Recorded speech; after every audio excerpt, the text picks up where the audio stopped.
Je dirais qu'il ne peut pas y avoir de moralité sans la science, d'accord? Et ce pour la raison suivante. On ne peut pas avoir de moralité sans connaître, vous savez, les conséquences de ses actions. Sans la science, on ne peut prévoir les conséquences de ses actes. D'accord, on fait tout ça, c'est fondamental, c'est ce que nous faisons. Nous décidons quelles seront les conséquences en nous basant sur les preuves que nous avons accumulées tout au long de notre vie. Si nous tuons quelqu'un, nous comprenons empiriquement ce que cela signifie. Donc, je dirais que la base de toute moralité doit être scientifique, dans le sens où la science est rational thought. Je définis la science comme une pensée rationnelle fondée sur des preuves empiriques et leur traitement. Ensuite, il faut prendre des décisions. Certains pensent que la moralité dépend de la religion. Cependant, je dirais qu'en fait, notre moralité n'est absolument pas basée sur la religion. J'ai posé cette question et, une seule fois devant un public, certains n'étaient pas d'accord. Donc, si vous arrêtiez de croire en Dieu, iriez-vous tuer votre voisin? La plupart des gens répondent non. Eh bien, il y a évidemment une autre raison pour laquelle ils ne tueraient pas leur voisin. Cela n'a rien à voir avec leurs croyances religieuses. Et comme le dirait mon ami Steven Pinker, au final, disons que Dieu décidait que tuer était acceptable. Comment Dieu déciderait-il cela? D'accord? D'accord. Eh bien, par un certain raisonnement, si c'est juste pour se débarrasser de l'intermédiaire, allez directement au raisonnement. Vous n'avez pas besoin de Dieu pour tout ça. Dans l'Ancien Testament, on a vu les pires comportements immoraux possibles. Génocide, nettoyage ethnique, esclavage sexuel, meurtre d'enfants, enlèvement, tout cela non seulement permis par Dieu, mais ordonné par Dieu. Si vous en doutez, jetez un autre coup d'œil à des livres comme l'Exode, le Lévitique, le Deutéronome, le deuxième livre de Samuel, les Nombres ainsi que les premiers et deuxième livres des rois. Dans ces livres, les comportements les plus immoraux sont célébrés. Si ces événements se produisaient à notre époque, la moitié des prophètes et des rois d'Israël seraient honteux, menottés et amenés à la haie pour crimes contre l'humanité. Y compris Moïse pour avoir massacré les Madianites, Josué pour avoir massacré les Amalécites et Élie pour avoir massacré les prophètes de Baal. Selon nos critères actuels, ces hommes étaient de vrais psychopathes. Tout comme Abraham qui, comme l'a récemment dit Christopher Hitchens, a fait une longue et sombre promenade avec son fils Isaac. Vous pourriez demander « Et les 10 commandements ?» Qu'en est-il de « Tu ne tueras point ?» Les 10 commandements nous donnent en fait plus de mauvaises raisons de tuer. Je veux dire, que devez-vous faire lorsque votre meilleur ami viole le sabbat, érige une idole ou blasphème le nom du Seigneur? Vous êtes censé le tuer. Et si vous refusez de le tuer, vos voisins sont censés vous tuer. Est-ce vraiment le meilleur livre que nous ayons sur la morale? Est-ce vraiment un bon livre? Heureusement, la plupart des chrétiens et des juifs ignorent aujourd'hui la morale de l'Ancien Testament. Ils justifient la barbarie en affirmant « mais cet os pakart et le magnon s'étaient appropriés à l'époque au monde ancien ». L'idée étant que les Cananéens se comportaient si mal que le simple fait d'établir une courte liste de raisons pour tuer son voisin et de s'y tenir représentait un grand progrès par rapport à la barbarie générale de l'époque. Non, ce n'était pas le cas. Les êtres humains de l'époque étaient incapables de reconnaître que tuer quelqu'un pour adultère était mal. Le Bouddha y est parvenu. Mahavira, le patriarche Jain, y est parvenu. Plusieurs philosophes grecs y sont parvenus.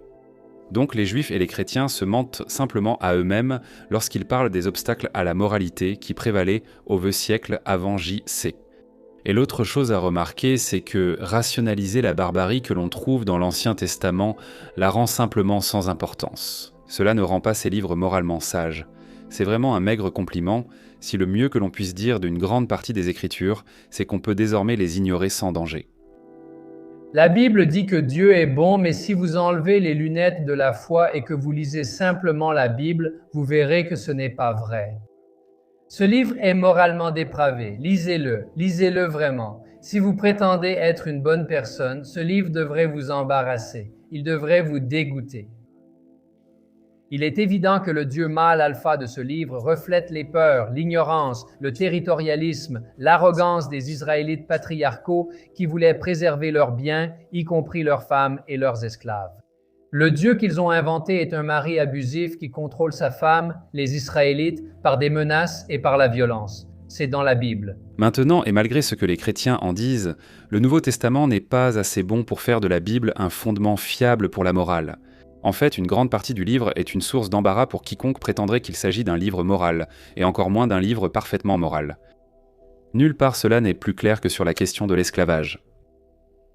La vérité, c'est que la Bible dans son ensemble, Ancien Testament comme Nouveau Testament, soutient l'esclavage. Si nous reconnaissons quoi que ce soit, si nous nous accordons sur un point en termes éthiques aujourd'hui, c'est que l'esclavage est un mal. Nulle part dans la Bible ce mal n'est reconnu, encore moins répudié. Les propriétaires d'esclaves du Sud gagnaient un débat théologique. Ils le savaient, ils n'ont jamais cessé d'en parler. Dans l'Ancien Testament, Dieu nous avertit seulement de ne pas battre nos esclaves au point de leur blesser les yeux ou les dents, ou de les battre si violemment avec un bâton qu'ils meurent sur le coup. S'ils meurent après 1 ou 2 jours, cela ne pose aucun problème. Il va sans dire que ce n'est pas ce type de réflexion morale qui a mis fin à l'esclavage aux États-Unis. Je crois que c'est Voltaire qui a dit que les gens qui croient à des absurdités commettent des atrocités. Je pense que nous voyons certainement cela dans notre monde actuel, mais je pense aussi que ce soir, nous voyons que les gens qui croient à des absurdités s'adonnent à des contorsions intellectuelles. Parce qu'ils mettent en place cette idée absurde qu'il existe quelque chose là-dehors, cette chose inconnaissable à laquelle nous devons consacrer notre vie, nous soumettre. Et ensuite, nous devons rationaliser ce que nous voyons réellement se passer autour de nous. Nous voyons des gens se faire massacrer. Et je trouve extraordinaire que Dieu ait laissé les gens s'adonner à ce genre d'activité. Si nous voyons pourquoi nous en sommes arrivés au point où nous pensons qu'il existe un sens du bien et un sens du mal dans le monde. Et cela doit se trouver dans la survie de notre espèce. Nous devons trouver l'origine de notre comportement. Et donc, notre jugement sur ce qui est bien et ce qui est mal vient du fait que nous avons trouvé un moyen de survivre. Il est également intéressant de noter que les sociétés les plus athées de la planète, comme la Suède, le Danemark et les Pays-Bas, sont à bien des égards les plus morales. Ils ont des taux de criminalité violente bien inférieurs aux nôtres aux États-Unis. Ils sont plus généreux envers leur population et le monde en développement par habitant. La Suède, qui s'est opposée à la guerre en Irak, a néanmoins accueilli plus de réfugiés irakiens sur son territoire que n'importe quel autre pays, et bien plus que les États-Unis. Donc, si vous cherchez un modèle étatique de charité chrétienne, les sociétés les plus athées à l'heure actuelle correspondent mieux à ce modèle que les sociétés les plus chrétiennes. Dire que nous sommes la seule espèce à avoir des impulsions morales est aussi faux. Il est clair que notre capacité à coopérer les uns avec les autres peut s'expliquer en termes évolutionnistes.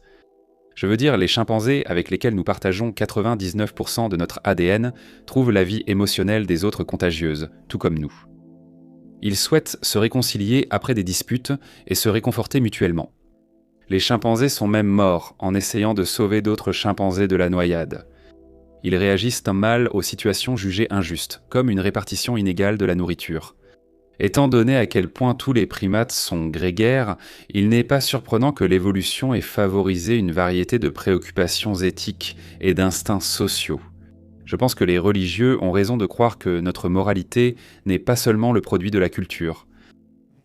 Elle est profondément ancrée en nous, et elle est clairement renforcée par notre capacité à parler et à écrire. Je veux dire, le langage nous donne la capacité d'élargir nos horizons moraux au-delà de notre simple famille et de nos proches, et même au-delà de notre espèce.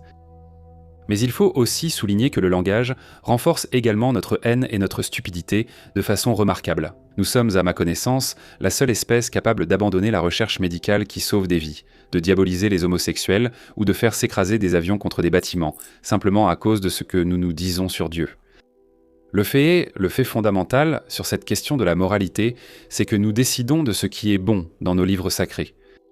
Je veux dire, nous ouvrons la Bible et nous voyons qu'il est écrit dans le Lévitique que si une femme n'est pas vierge le soir de son mariage, on est censé la lapider à mort sur le seuil de la maison de son père.